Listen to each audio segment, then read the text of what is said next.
Alô, alô, alô, alô, pessoal. Eu vou tentar agora explicar de forma bem simples, né, como surgiu e como se desenvolveu a ideia socialista, o termo propriamente dito. Porque a ideia, pessoal, é mais antiga do que o termo, tá? A ideia é a revolução, a mente revolucionária, tá? E aí, se a gente for rastrear a mente revolucionária, quando é que ela começa, a gente vai chegar lá em Lúcifer, tá? Porque é assim que expressa o ideólogo de esquerda Saul Alinsky, um satanista. Ele diz que o maior revolucionário foi Lúcifer, e de fato foi. Se rebelou contra Deus e levou o homem, o primeiro homem, Adão, a também segui-lo. E é por isso que a gente está nessa lástima. Mas o termo, como surge, como nós o conhecemos, ele surge como sinônimos, tá? Comunista, socialista, é a mesma merda. São iguais. A diferença vai se acirrar, naquele momento eram sinônimos. Comunista, socialista, não havia distinção.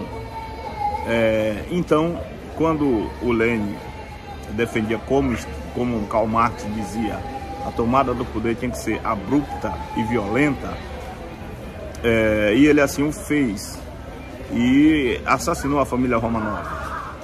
Então, na tomada de poder, depois de ter assassinado a família Romanov, ele começa a liderar, né, o partido, um só partido, diga-se de passagem, e começa a ver algumas discordâncias, porque o Lenin entendia que a revolução tinha que ser internacional, enquanto alguns queriam apenas a revolução nacional.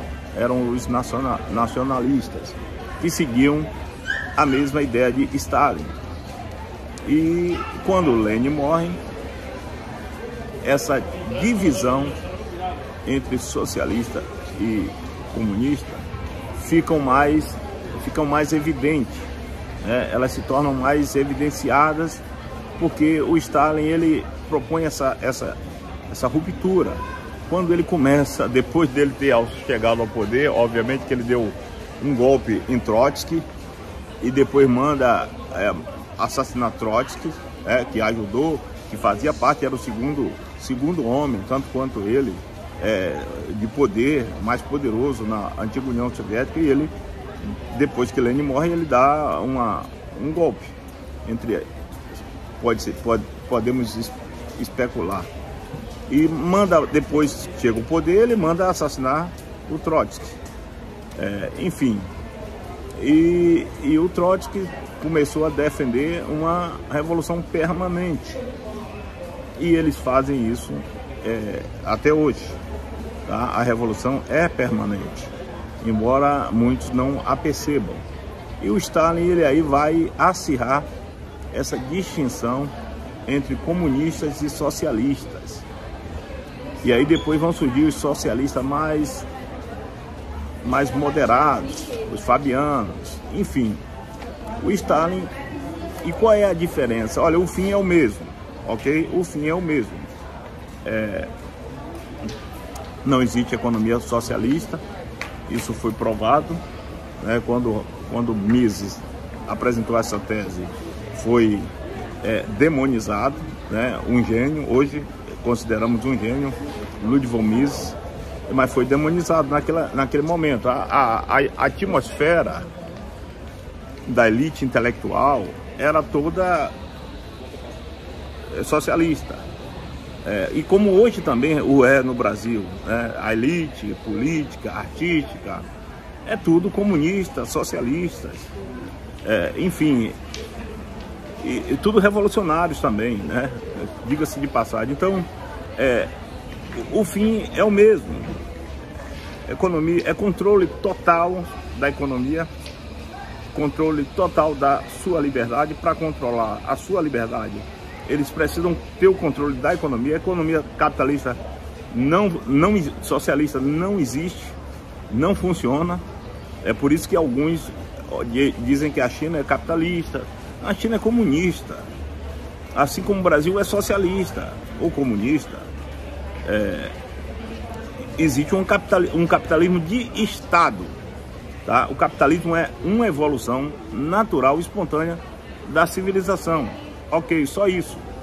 Né? A troca de produtos no escambo virou agora, de forma inteligentemente, uma moeda que compatibilize os valores, tanto de serviços como de produtos.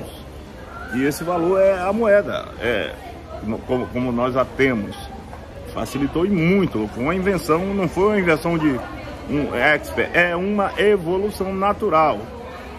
Então, o que é que acontece? A diferença está apenas no método. Como disse, tem os mais brandos, os moderados, que entendem que a tomada de poder tem que ser pacífica, lenta e progressiva. Por isso, o termo progressista, tá? É a mesma banana, mesma merda.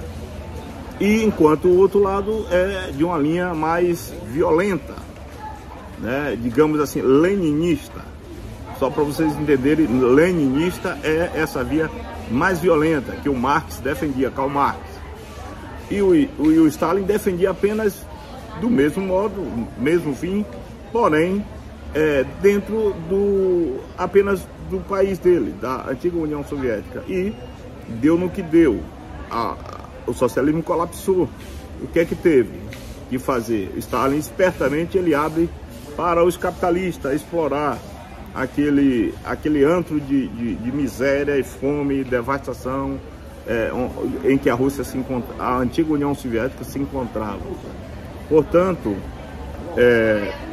o fim do comunismo ou socialismo é a abolição do Estado, como se isso fosse possível. Então, não existe abolição do Estado, como eles pregam. Não existe, é uma mentira.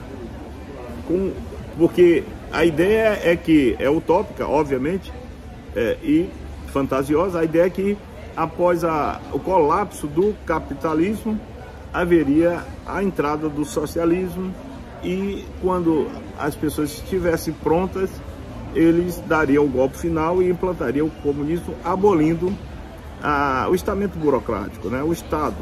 Na verdade, o Estado democrático brasileiro é o que eles estão fazendo.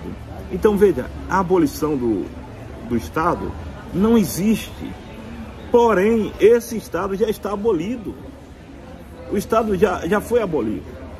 Então, veja, se você precisar do Estado, você tem assistência do Estado? Se você precisar da segurança do Estado, você tem? Se você precisar da saúde do Estado, você tem? Então, se você precisar da justiça, você tem? Você não tem educação, você não tem saúde, você não tem segurança, você não tem liberdade. Então, ele está na fase, praticamente, a fase última. A implantação pela abolição a implantação do comunismo pela abolição do Estado. Então, o Estado existe só para eles. Entende a pegadinha? Essa ideia de abolição é uma ideia mentirosa e falaciosa, inexequível. Então, o Estado foi abolido para nós, meros mortais. Mas para eles, o Estado está funcionando.